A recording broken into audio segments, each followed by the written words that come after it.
Hey everyone, this is Frugal Panda here with a quick review of the Discoveries Monument in Lisbon, Portugal, the Belém neighborhood. And how you pronounce it, I believe, is Padros dos Descobrimentos. American version, anyway. So, anyway, Discoveries Monument was really cool to see. As you can see, we walked down to the Belém Tower first. So, I had to go see the Belém Tower and check it out. This was a beautiful early January day here in Lisbon, and oh man, it was so beautiful. Right next to the river. This funny thing is, I wasn't really. I'm always in awe when I was over here, but I didn't realize I was on a river. I kept thinking it was like on the ocean. That's just everything you take in. I'm so used to being on the ocean when in Portugal. And this is called the Tagus River, I believe, or Tagus River. Anyway, beautiful time out here. Lots of Roma vendors out here trying to sell you stuff and all that. That's an actual look at the actual monument itself. This was built, I believe, as like a world exhibition when Lisbon was like featured to do it, and it was just a temporary monument, and it was loved so much that they made it a permanent monument, which was really cool. And it has like famous people on it from Portuguese history, such as Alfonso, Vasco da Gama, Ferdinand Magellan, all these Henry the Navigator, all these statues on the side of it. So I'd seen like videos kind of it, but not really from the top, just people like taking pictures of it. So anyway, walk down on this beautiful day. Everyone's out. People in Portugal, in Lisbon, and in general, give off really positive vibes. Everyone, it was a really good day. People out with their families. If I could say one country is a really family friendly country, I would say Portugal is. Everyone was out and about with their kids, older people, younger people, everybody out just having a good time. As you can see, look at the statues on the side of this. So we paid to get in, and the person at the door helped us out in regards to my son, his age. They said, "Well, for today, for your son's a student," and I was like, "Oh yeah, okay, yeah, thank you." And so we got a big discount on my son because my son is tall for his age. He's about five. I think he's about 5'8" now. At 14, so he's getting up. There's no more saying he's like 11 or 12, whatever. So anyway, you catch an elevator. They only let a certain amount up there. The elevator takes you up. You go up one flight of stairs. Here's the actual views of the you can get views of the city, views of the beautiful river.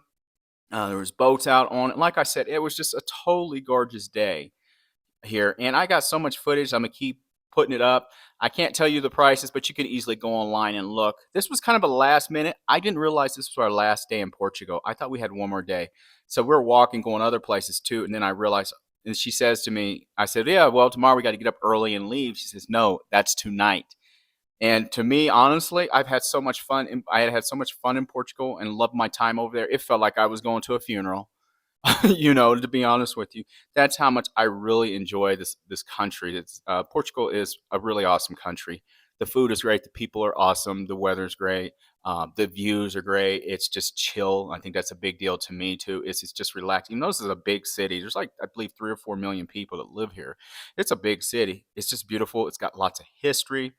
You look in here. Once you get done up top, you go down into this miniature museum. It's called Shadows in the Empire, and it tells you a lot about Portuguese, like the planning of Lisbon, the city, and then some of Portuguese history in regards to colonial times. But we went to another place later on where we'd see even more about their history.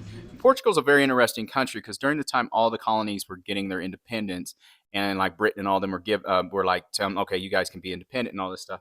Portugal, which was a dictatorship at the time, did not. They actually fought their colonies, Angola and them, and they beat them.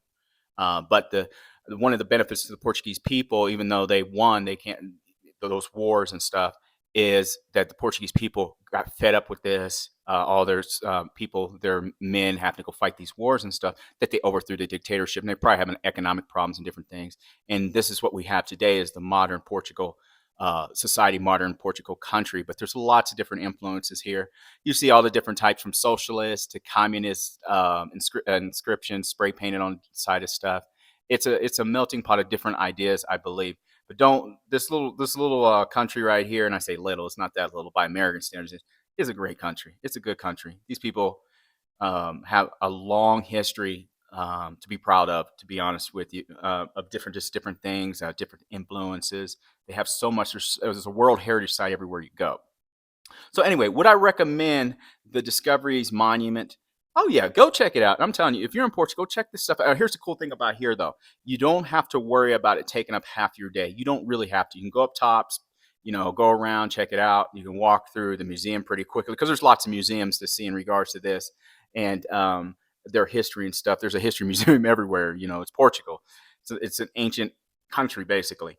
And so, but you can take it, and as you can see, we came out the front, started to walk across. We realized let's go back to the car because where we could cross to go over that busy street right there, over the top of it is the opposite was to the left right there. So we walked back the opposite way. It's still beautiful out, and we're going to go to, I believe, a cathedral, which was a World Heritage Site. I'll put that video together when I get a chance. That was actually really awesome. It was like tons of museums in there. So we walked back, but we said, oh, let's get a bite to eat. This was a snack day. So I don't think we get any full course meals, anything like that. We snacked here, and then we would snack later at another place, and then basically go back to the hotel and get prepared, get everything set up. And I think we left the hotel at 2 in the morning and caught our planes and took off back to the U.S. So none of these will be in chronological order. It's not a big deal in regards to that. It's just I wanted to break them up so you see different things we did. The food was cheap. It was really good. It was like basically loaded fries. Like I said, but with them, they don't load it up with salts and stuff like that, but it's still great. But just even though it looks bad for you, it's still a little bit healthier probably than American just because they don't load it up like they do here on everything. So anyway, the views were awesome. Like I said, we walked all around, even though it seems like it's the end of the day. It's not. There's the marina right there in Belém area. We're right at the monument actually sits next to the Belém area. Right in front of us would have been an ice cream shop. And that was basically it. Everyone, get out there, go explore. Portugal, if you've never been overseas, Portugal is one of those countries that's easy to navigate. And what I mean by easy to navigate, you can still get around functional with English. It's easy to drive. Don't be afraid to rent a car. They drive on the same side.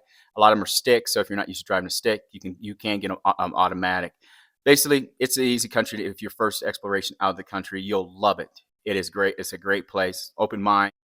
Yeah, have the open mind and just have a relaxed vibe too. And if you're not relaxed, Portugal, if any place is going to relax you, it will be Portugal. Good food, good people, nice weather, lots of stuff to do. It's quick to get to everything too. It's a country that's just the right size to explore and take in all the greatness that is actually Portugal and all the cities within Portugal. Anyway, everyone, thanks for watching. Have a great day. Get out there, have some fun, go explore, whether it's overseas, whether it's your own countries, but get out there and have some fun. Frugal Panda is out.